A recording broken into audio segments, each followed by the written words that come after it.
Let me take a drink of water. I just took some Advil a few minutes ago. I have a headache, so I'm going to drink a little water to make sure that the pills went down.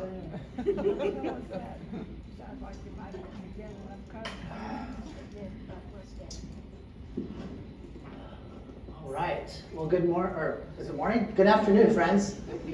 I've already had my Quakerism class this morning with about 25 18 to 20-year-olds. So we'll see how you all do in comparison to them. My name is Wess Daniels, and I'm the director of the Friends Center at Guilford College. And I'll tell you a little bit more about myself in a second, but I'd like to begin with a moment of silence. So will you join me?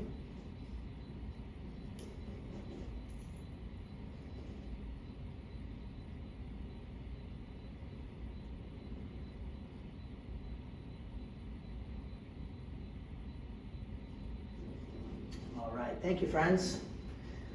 Well, as I said, my name is Wess Daniels. I work over at the college. I've been there since 2015, so I'm in my 9th year.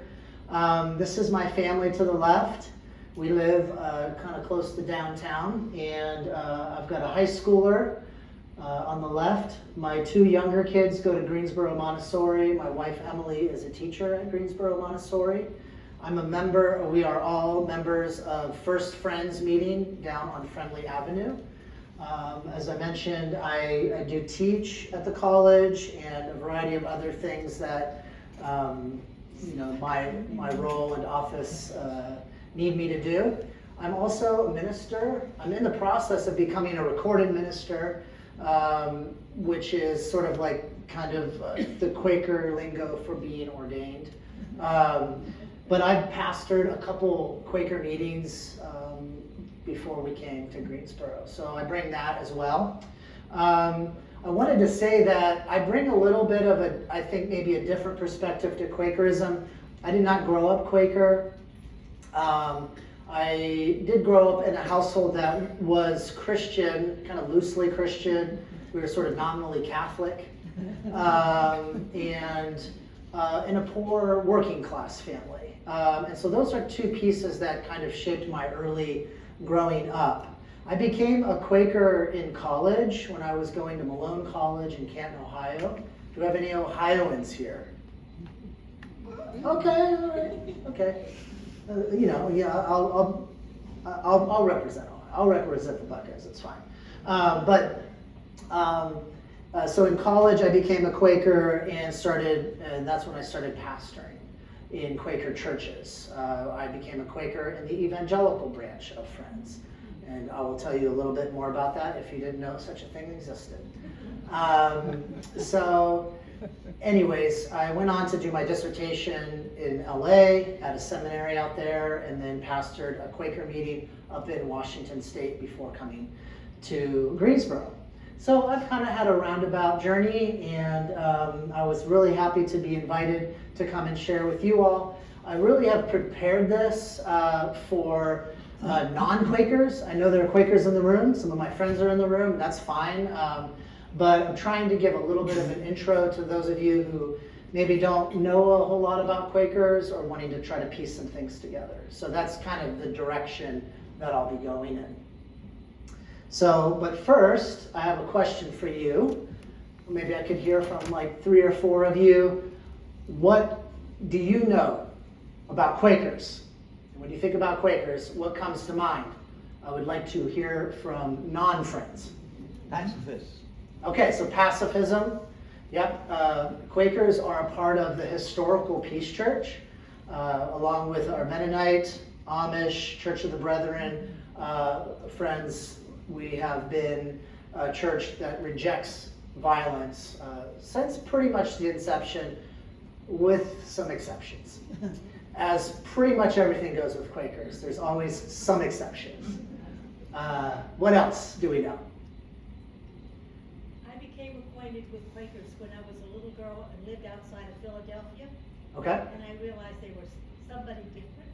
Okay. I was brought up Episcopalian. And then when I moved back to North Carolina and I was trying to cool off in a university library, I started to read abolition newspapers, the real thing. They weren't on microfilm back in. And so I have kind of a mixed idea of Quakers. Plus, as I've lived here for over 4 years now, I know the Quakers who are here are very different from each other. Absolutely. Okay, so thank you. Yeah, so lots of difference. And I bet most of you know Quakers. If you live here, you probably have met at least one Quaker who lives here, I'm sure. And yeah, and that we tend to be, even though we're all a part of, the same tradition, is the language I like to say, the same tradition, we have lots of differences. And things that, we do a little bit different depending on the meeting or the yearly meeting that we're a part of. Good, what else? What else do we know? You talk about following the light. Okay. Language I like. We really like light language, yes. It goes back to the New Testament. In the Gospel of John, there's a lot of light language. Even in the Sermon on the Mount, in the Gospel of Matthew, it talks about letting your light shine, that sort of thing. We really like light language. In the Gospel of John, chapter 1, verse 9, it says that the light had come into the world to enlighten everyone. And so one of the words that early friends used for Jesus, for Christ, was the light. And they would use the language of inward light.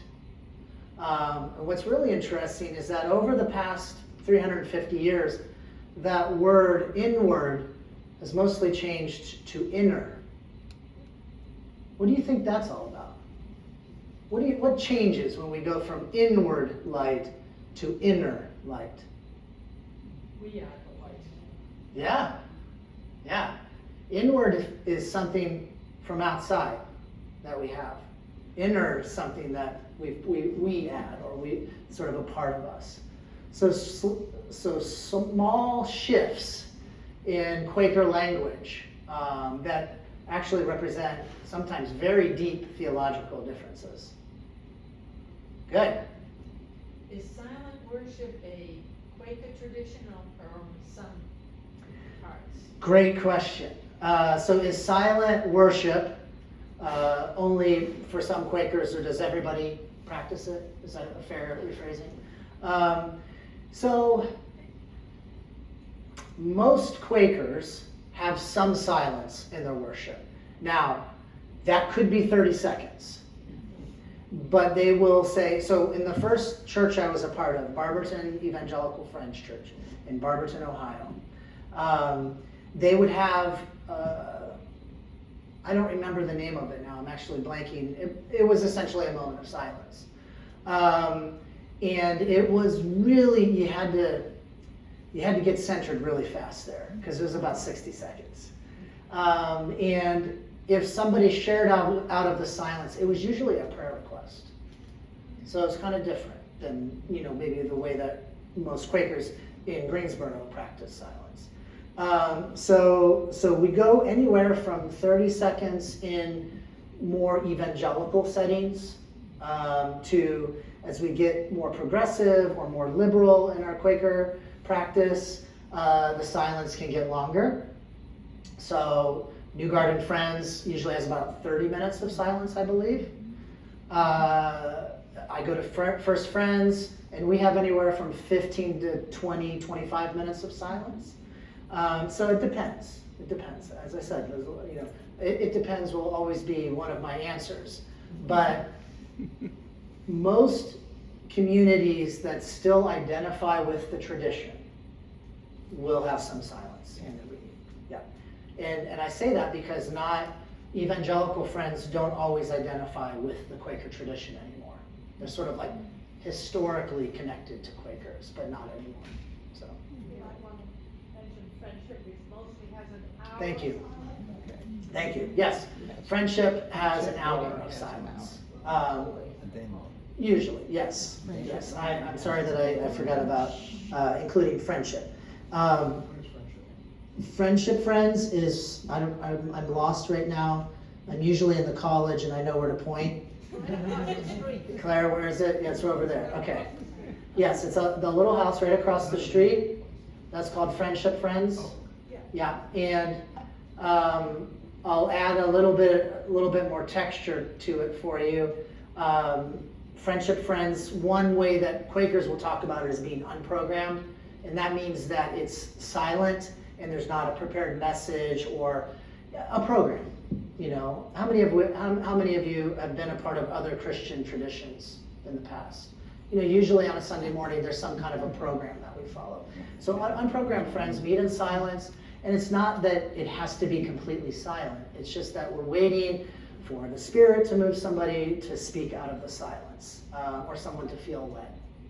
And at friendship, sometimes it's a message, sometimes it's a song, a prayer, it can be lots of different things. Now, New Garden considers itself semi-programmed because half of its worship is silence. And I would say friendship, or First Friends, is programmed, semi-programmed, depending on who you ask. So, I'm not going to test you on all of these things today. Next time I come back, I'll test you, so you don't have to remember. Does that help? Any one last thought that comes to mind before we jump into the slides? Okay. So we have in this area a good history, long history of being connected to abolition. And Gertrude's written a really nice pamphlet book on the Underground Railroad. I'm sure she could point you in the right direction if you want to know a little bit more about that history. But early Quakers were divided on the subject of slavery, and there were Quakers early on who enslaved people. George Fox, one of the founders of the Quaker tradition, is sort of, I sort of say, kind of talks out of both sides of his mouth on the subject. He's divided. And it's not really until the 1770s when the tradition as a whole says you can no longer be a Quaker and enslave people. Now, a couple things happened. Some Quakers released their enslaved. Some people stopped being Quaker so they could keep their people. And just because you could no longer enslave people didn't mean that all Quakers were abolitionists. And even in this area, there were some Quakers and families who were abolitionists. There were others who weren't going to enslave anybody, but weren't necessarily in the cause. And so it was divided. In fact, when I get into the history a little bit, I'll point to one group that broke off because they wanted to be more serious about abolition than their other Quaker counterparts. So good. Yes, Judy. One thing we have to add is education and schools. Great. Schools and colleges. Yes. Education and schools, colleges are very important to Quakers. We have many K through 12 schools throughout the country. Obviously, a number of colleges, Guilford being the most relevant to all of us here. But do we have any other Quaker educated folks in the room besides anybody connected to Guilford? Any other graduates from other Quaker colleges or schools? Went to Swarthmore. Okay, great. Earlham Okay, in Richmond, Indiana. awesome. Can you repeat those? Swarthmore and Earlham are two represented here, but there's many more. Wonderful. All right, well, let's jump in. Okay, so I want to give you just a really brief history of Christianity, and by that I mean very brief.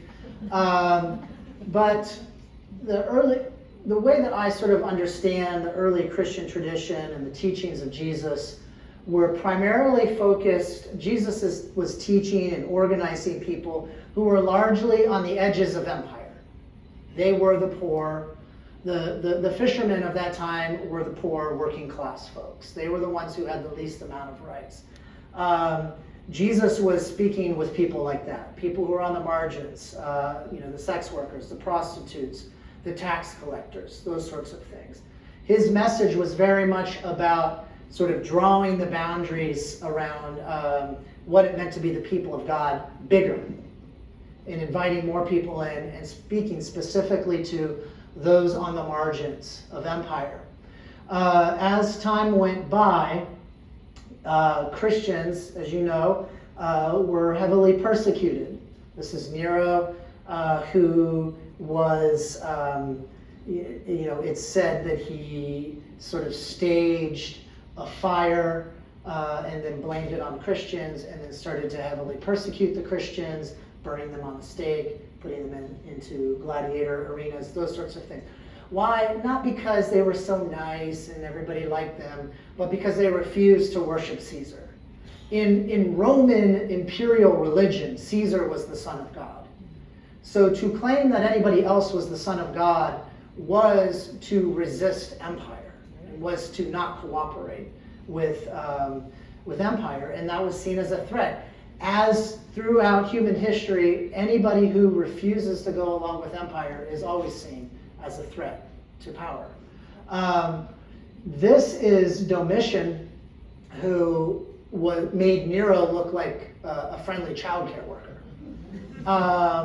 And the book of Revelation, which I have particular interest in, and I've written a book about it, was the emperor during the time when most scholars think that Revelation was written.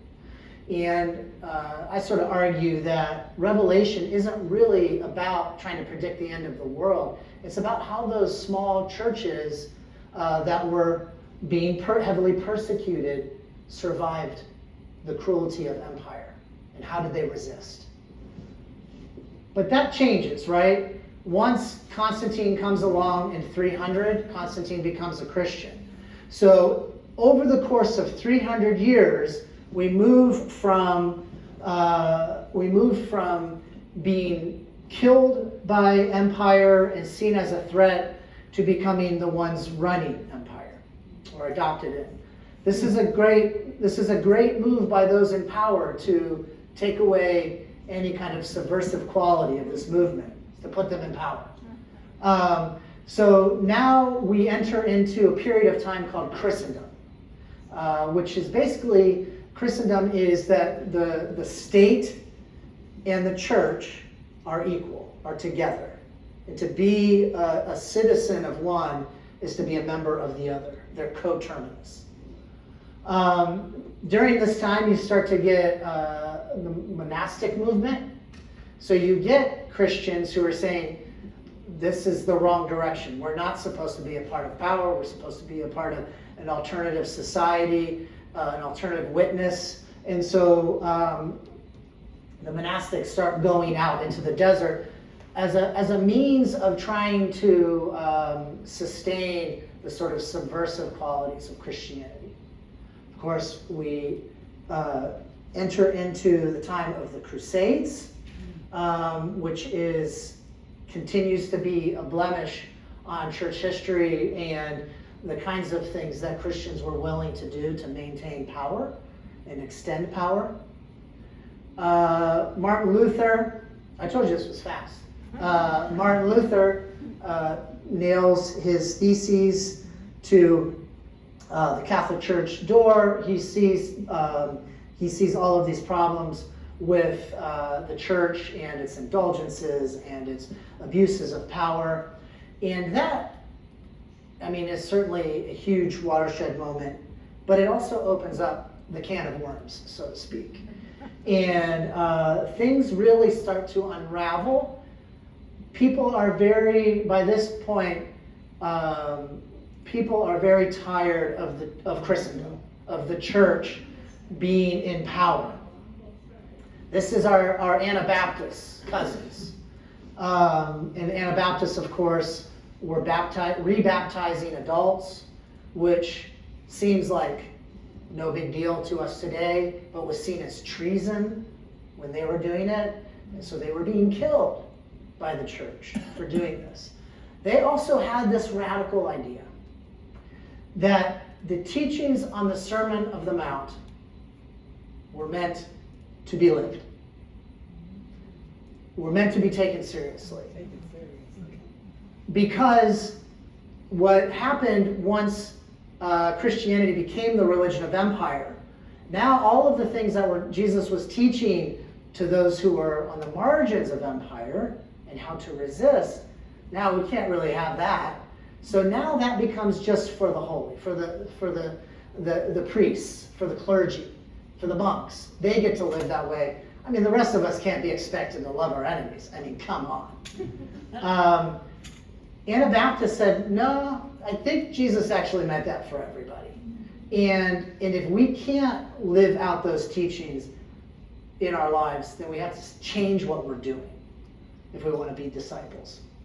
So this is, a big moment. This is our buddy Henry VIII. Has anybody seen Sixes yet? The musical? No. It's a musical about Henry's wives. And of course, he doesn't, if you are the head of the church and the state, and you don't like what the church is doing, the next best thing is to create your own. So he creates his own church, which becomes the Church of England. And there are a lot of other groups that start to emerge in the 1600s. The levelers, who wanted to level the classes within society. The diggers, who rejected private land ownership and encouraged their followers to squat on public land. They saw that private land ownership was a result of the fall. There were seekers, challenged established religious systems and met in silence. This is before Quakers. They were waiting or standing still. There were ranters who rejected all authority. They thought of themselves as gods. They lived beyond sin. Oh, must be nice. And then particular and general Baptists. These are not our Baptists of America today. They were more closely related to the Anabaptists in England in this time. And I'm going to tell you a little bit about them. Listen to the description of general Baptists. This comes from Doug Gwynn, who's a Quaker scholar. The general Baptists, full-scale sectarianism now flourishes during the 1600s with all these different groups, often informed by Anabaptist ideas. Separation of church and state, reliance upon the Spirit in worship and decision-making, reordering of Christian life according to the Sermon on the Mount, with its strong critiques of power and wealth, and expectations of Christ's imminent return, bringing God's reign on earth. Okay? What does that sound like? Is there any other religious groups that those descriptions sound very similar to? Quakers. Reliance upon the Spirit in worship and decision-making. Reordering of Christian life according to the Sermon on the Mount, with critiques of power and wealth, and expectations of Christ's imminent return, bringing God's reign on earth. These are very similar ideas to early Quaker thought. So let's talk a little bit about the early friends. Here are our co-founders, George Fox and Margaret Fell, sometimes referred to as the father and mother of Quakerism. But I keep them together. We have done a bad job of just talking about George Fox as the founder of Quakerism, while not lifting up Margaret Fell's role and seeing her as an equal part of that leadership. And without Margaret Fell, there would be no Quakerism. I feel very, very confident in saying that. George Fox was a very charismatic speaker, was very, traveled all over the north of England to share his ideas. He was an ideas man. Margaret Fell was the educated person. Fox was not educated. He came from a poor family. Fell had political power. Her husband was a judge. She was educated. She had money. She helped to organize the Quaker movement. She gave it safety during heavy persecution. So together, they make Quakerism happen. So here's just a picture of Fox. And I think this actually kind of describes a little bit of the problem here. This is Fox being depicted, and here's Margaret Fell sort of sitting down in the back behind him, which I don't think is a fair representation of her contributions. But Quakers get their start in 1652. Now, Fox had been wandering around prior to that, having visions and conversations with people and trying to understand why he felt so dissatisfied with the religion of empire, of Christianity of that time. But for them, they were really very much trying to go back to the Christian tradition as a radical tradition. William Penn later said, primitive Christianity revived. We want to go back to before Constantine, before Christianity got in bed with empire, when Christianity was still resisting empire, and we want to retrieve that. So, what do we say? If you resist empire and you don't go along, you're seen as a threat. And so we know that early Quakers, many of them spent a lot of time in jail and worse. A little bit about George Fox. He's born in 1624. His father was known as a righteous person, and so he grew up in a Christian household, part of the Church of England. Went searching as a young person, burdened by the question, how do we know what is of God? He leaves home in 1643 at the age of 19, trying to find answers to his questions. He becomes dissatisfied with both the church and the radicals. So he's unhappy with the kind of established church, but all those other groups that we were just talking about. I think he takes ideas from them clearly, but he doesn't really like the direction of any one of those groups. He felt that part of the church's the established church, part of the problem was, you could go and you could get a degree and be seen as a holy person, as a clergy person, even if you didn't have it inwardly. And so he used the language of, these people are professors, not possessors. Now, he wasn't saying he had a problem with faculty, but just that they didn't possess the experience, the truth within. There was something that wasn't authentic about the responses that he was getting when he was arguing with clergy as he was traveling around. I'll come back to some of these points. So let's see here.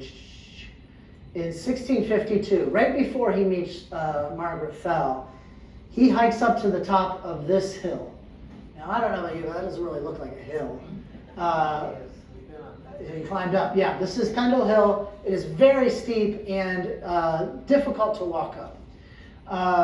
And at the top of the hill, he has a vision. So he's 28 at this time. He climbs to the top, and he has a vision. Now, it was thought that witchcraft people were going up to the top of Pendle Hill to do witchcraft. So it's possible that Fox was either curious by that, or he wanted to pray the spirits away or something. But there was some attraction to going up to this spot that was known as having a lot of activity. So he goes up there, and he has a vision. This is what he writes in, this is an autobiography from Arthur Roberts.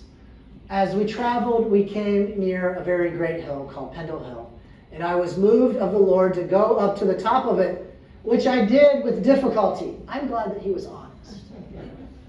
It was so very steep and high. When I was come to the top, I saw the sea bordering upon Lancashire. From the top of this hill, the Lord let me see in what places he had a great people to be gathered. So this is really his vision of starting his own movement, his own church. When he comes down from Pendle Hill, he starts preaching in the marketplaces and starts to gather people. Shortly after, let me see, what's my next slide? So shortly after that, he meets Margaret Fell, and I'll tell you a little bit about Margaret Fell and her part in this in a second. One other piece I wanted to say about Fox that is important is, let's see if we get our, he had a very interesting sort of idea of, scholars will call it sort of a realized eschatology. So Fox believed that Christ came inwardly, that Jesus was not going to return in some physical form the way that other Christians throughout Christian history have argued. You know, a second coming sometime later in life. Paul sort of talks about this a little bit as well in the New Testament. For Fox, the idea is that Christ has come, and Christ's coming is inward and spiritual. We don't know if Christ is going to come again physically, but we know that he's present with us now, fully. And so that becomes kind of the basis for a lot of the Quaker theology and ethics. This is an interesting sort of piece that is adjacent to and connected to this idea. He writes, this is in his journal, "Now I was come up in the Spirit through the flaming sword into the paradise of God. All things were new, and all creation gave another smell unto me than before, beyond what words can utter. I knew nothing but pureness and innocency and righteousness, being renewed up into the image of God by Christ Jesus. So that I say I was come up to the state of Adam, which he was in before the fall. But I was immediately taken up in spirit to see into another or more steadfast state than Adam's in innocency, even into a state in Christ Jesus that should never fall." Okay, so let's unpack that a little bit. What is he saying about the flaming sword? What is that in reference to? Coming up in the Spirit through the flaming sword into the paradise of God. What's he referencing? Holy Spirit. Okay, I hear a couple different things. Holy Spirit. Okay, the Holy Spirit. What else? I was thinking of the sword of the archangel guarding. Yes. Yes. The Garden of Eden. Fox has a vision that he has, because of Christ being fully present within, he has walked back through the flaming sword into the Garden of Eden and is living in the state of Adam, which was before the fall. Sinless. In direct relationship with God. Which is powerful. It's very different from what the Calvinists were saying this time. And it has huge implications for Quaker practice and ethics. If you are living in Eden, you would have no reason to get into war with another person, because I live in the state of Eden. I am bringing into reality this state. If we lived in Eden, we would have no need for clergy, because God's right there. We want to talk to God, we walk over and we talk to God. If we're living in Eden, there would be no need for baptism, because we are living out our faith in the moment of direct encounter with God. And so all of a sudden, the practices that make Quakers a little bit different from everybody else find their root in this idea of what would it be like if the kingdom of God were here now, present.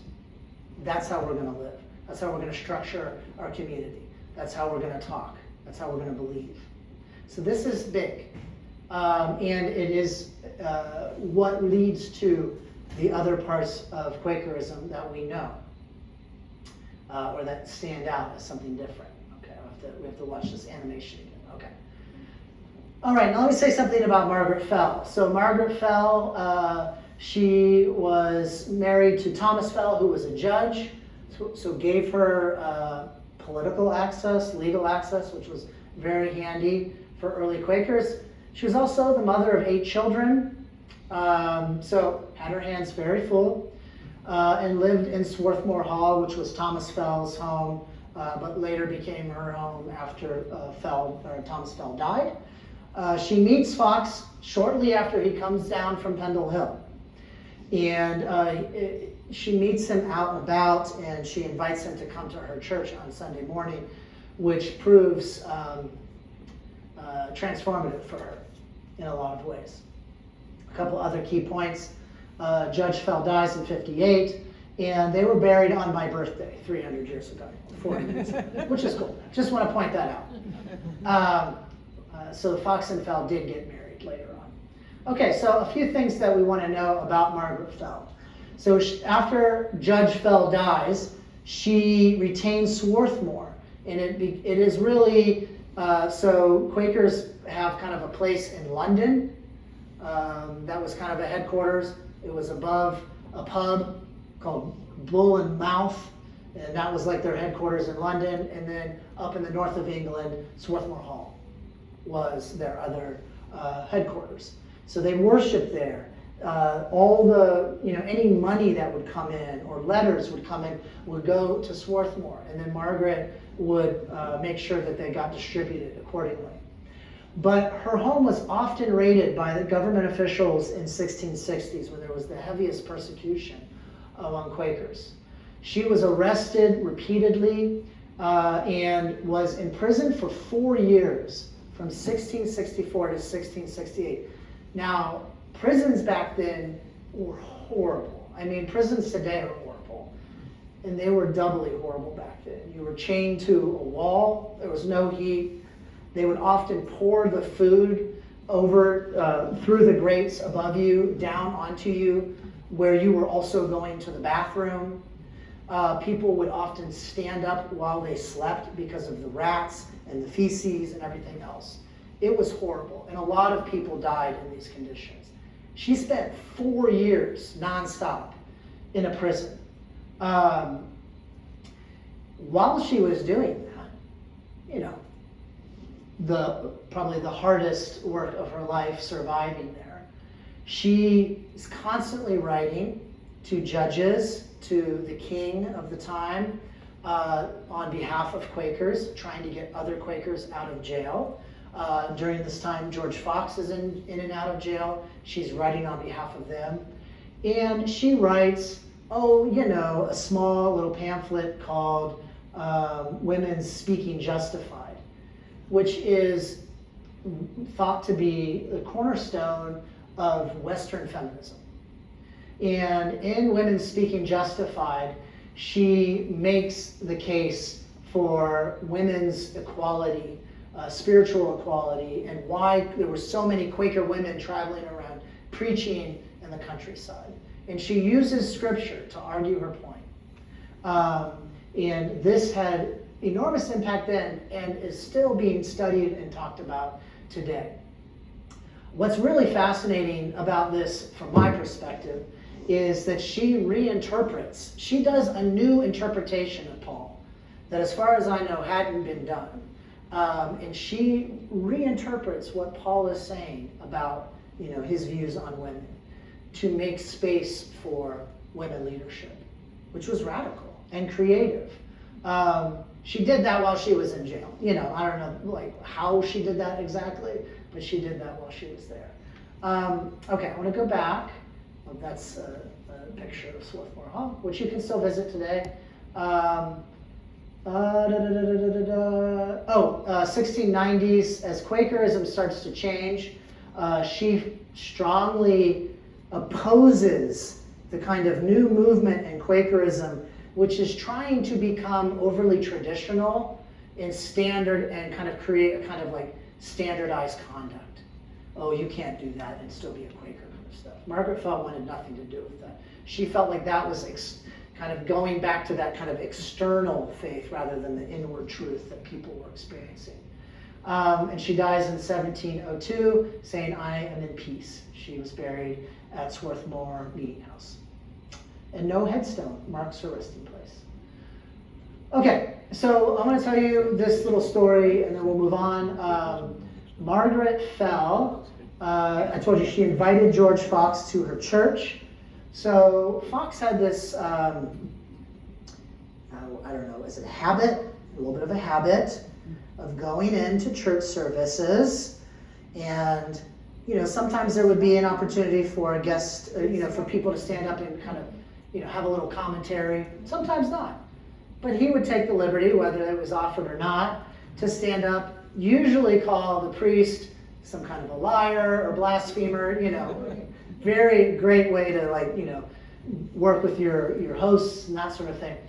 And challenge everything that was being taught in that church. So he does this at Margaret Fell's church.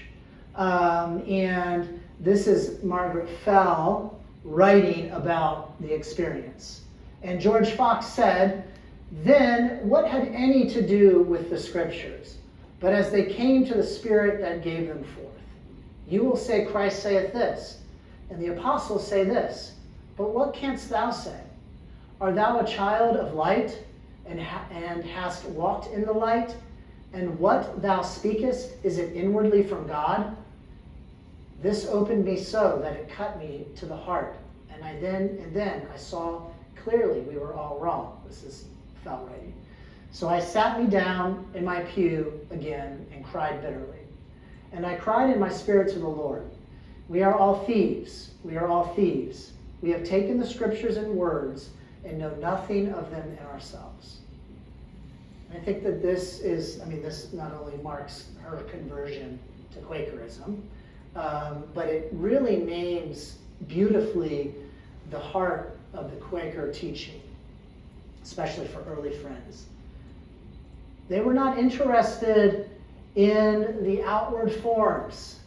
Great that you know the Bible verses. Great that you can quote those. What do you know inwardly? What canst thou say?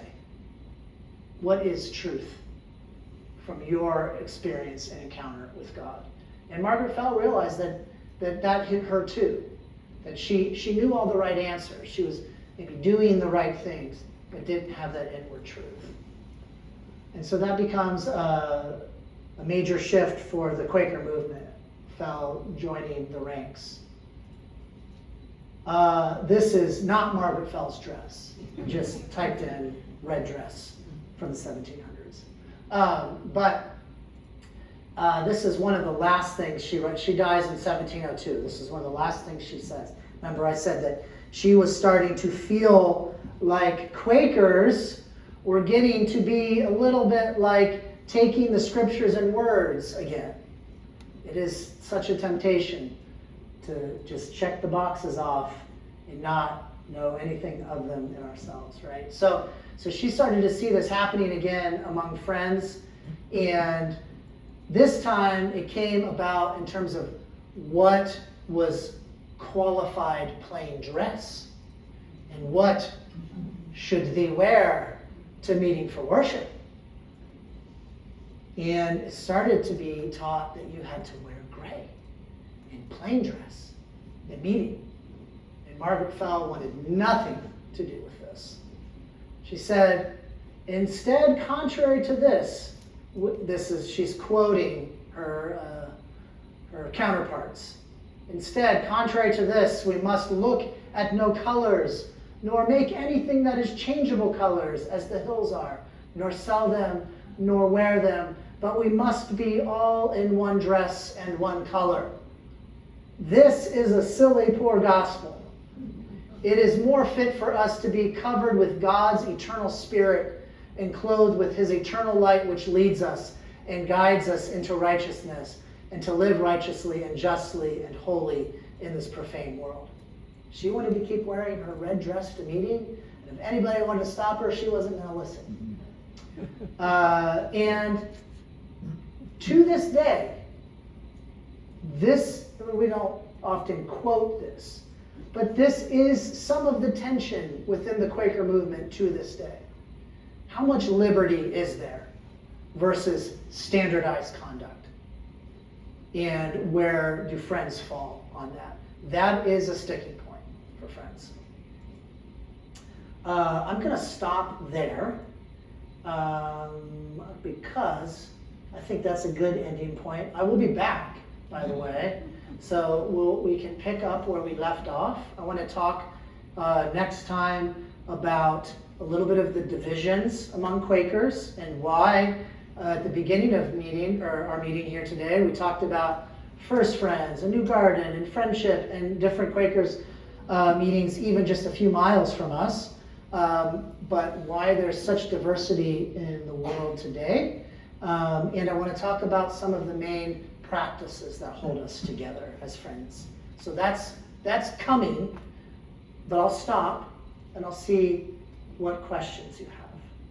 We've got about 15 minutes, and I can feel it can be related to what we talked about, or if you have other things on your mind that you want to talk about, we can do that.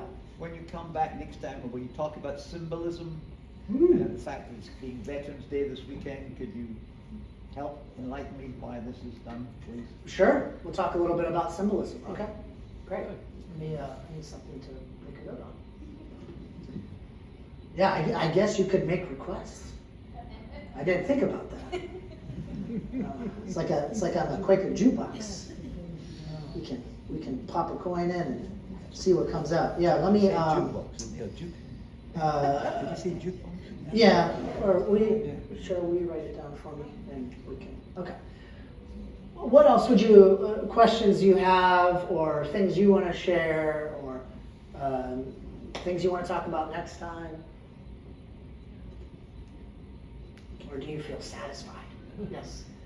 Help me get connection to the church, I'll just use that term. Sure, yeah. That Margaret Fell belonged to with the one that George Fox. How did those two, from whence cometh them, I guess is what. What communities were they coming from? Yeah. Well, If they're different about. yeah, that's a good question. I mean, by the time that Fox meets Fell, he hasn't been a part of a church in a very long time. He'd been traveling around arguing with preachers and debating them, and trying to see if they had some kind of authentic response. But he hadn't really been a part of any church since he was a child. And I don't know what his specific conditions were in terms of his church at that time. I don't know if anybody else knows. Will you be giving us a sense of how Quakers do business in a certain way? Quakers Mhm. make decisions in a certain way. Will you give us a history or a sense of how that developed? I can give you, do you want a little bit now? Or do you want something, I mean, why don't I say something now, because that's either like a really short answer or a really long answer. So, if you don't, I guess let's put our minds into the early Quaker movement. There's no clergy. They don't have pastors. They're meeting in this kind of waiting silence, waiting for people to stand up and share. And usually folks like George Fox, Margaret Fell, other leaders would give messages in those meetings. But you don't have any particular person making a decision necessarily. So the whole body is supposed to decide. And what's most important in that context and today in our meetings is that when we are making a decision, we're supposed to be listening for what God wants us to do. Remember that kind of Eden image. If Eden is kind of the basis of what we're doing, God's present. So any decision we have, just kind of follow along with the metaphor. Any decision that we have as a community, we ought to gather together and say, God, what is it that you want us to do in this? And then we be quiet and we listen and we hear. And if we all hear from God, God's only going to have one thing to tell us on this decision, and we will all come out on the same decision. Okay. That's the ideal. And sometimes it really does actually work that way. When I was called to be a pastor at Camas French Church, there was something really powerful about being called to pastor a Quaker meeting where you knew that the whole meeting had to say yes. It wasn't like I got in by 51%. So the other 49, they hate me and they're going to leave. So it really does happen. it also doesn't always work that way. And there's a whole variety of reasons, and that's where the explanation gets longer as to why those things can get tripped up. But if we trust each other and we're listening to the Spirit, generally speaking, the process ends with all of us being on similar or the same page. And even those who might feel like, I'm not sure, I'm willing to let everybody else who is saying we want to go this way, I'm willing to trust them even though I'm not clear. And that's generally the feel.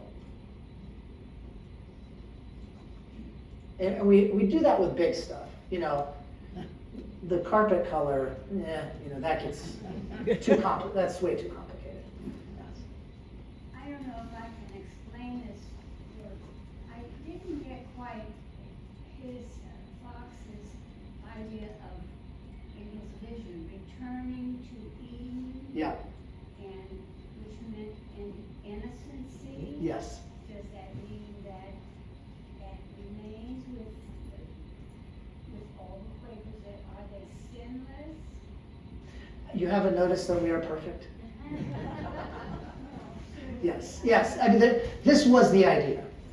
Now, obviously, we've sort of proven it wrong, but I think he had fought for Fox, and I don't even know that even all early Quakers were on board with this idea, but that there was a spiritual perfection. And so, one is, this becomes debates many years later when we get into the holiness movement and sanctification and justification, all that stuff.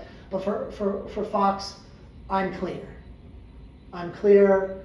I've been accepted by God, and it's not that I can never make a mistake, but I don't have to worry about my relationship with God as long as I'm in active connection with Him. So, I mean, I think that's generally the idea. Now, that of course changes over time, and our views of perfection and sanctification and justification are all over the place now. And I will just speak for myself. I am not perfect. I know that will come as a shock to everybody here. But, yeah, so I think, that was his idea.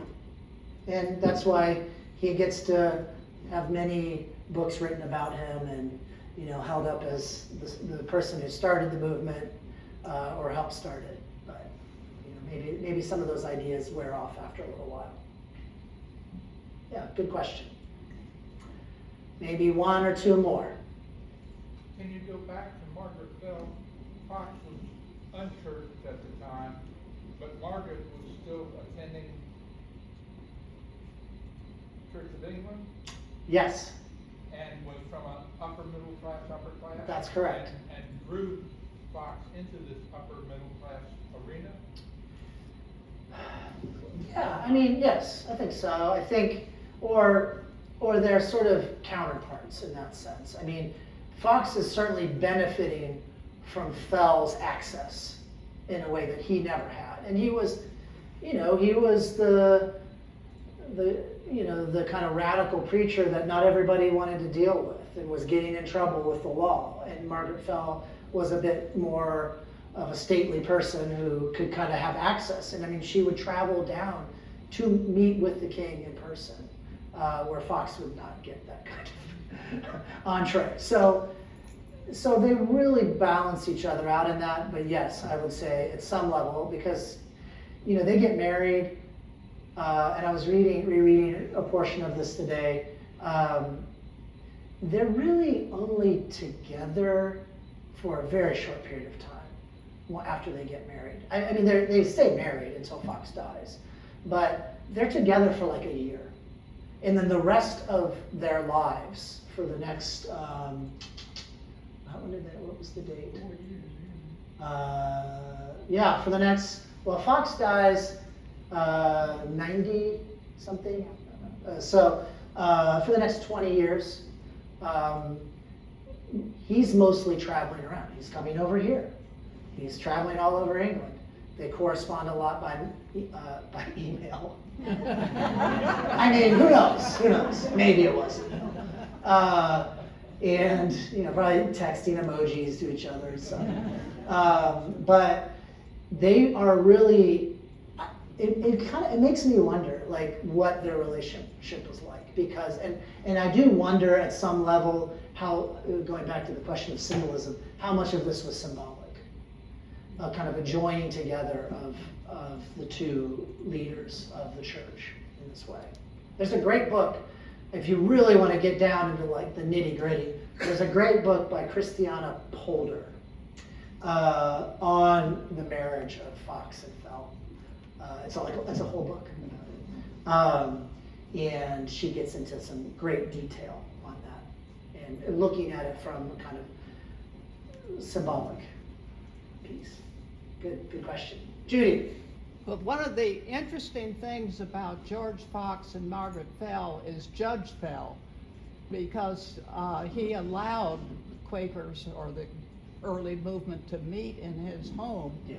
And if you visit Swarthmore Hall, they show you his study with the door ajar because he was listening. Yes, that's right. He would listen in. Yeah. He would not participate, but he would keep his door open and listen in. Never became a Quaker, but I think he had sympathy for them, at least. Wasn't bothered by them. Good. Well, it might be, some people, some of the other things that were happening in that last half of the 17th century in England, because it was, that actually had, I think, some contribution to all the type of, getting the modern science. Yes. It's the end of, you get King beheaded, you get Cromwell. Yes. You got all of these things happening all at once. Absolutely. Absolutely. Yeah, this time period is just, I don't know, what's the word, chaotic, and lots of new ideas and changes and turmoil and wars and the political leaders of England swapping constantly. Yeah, no, I mean, it makes a lot of sense, I think, when you start to look at the context and the background, why maybe this struck a chord for people back then. Absolutely. All right, friends. Well, we've come to the end of our time. Thank you for your attention and interaction. You've all been really wonderful, and I hope that you come back for part 2. Okay.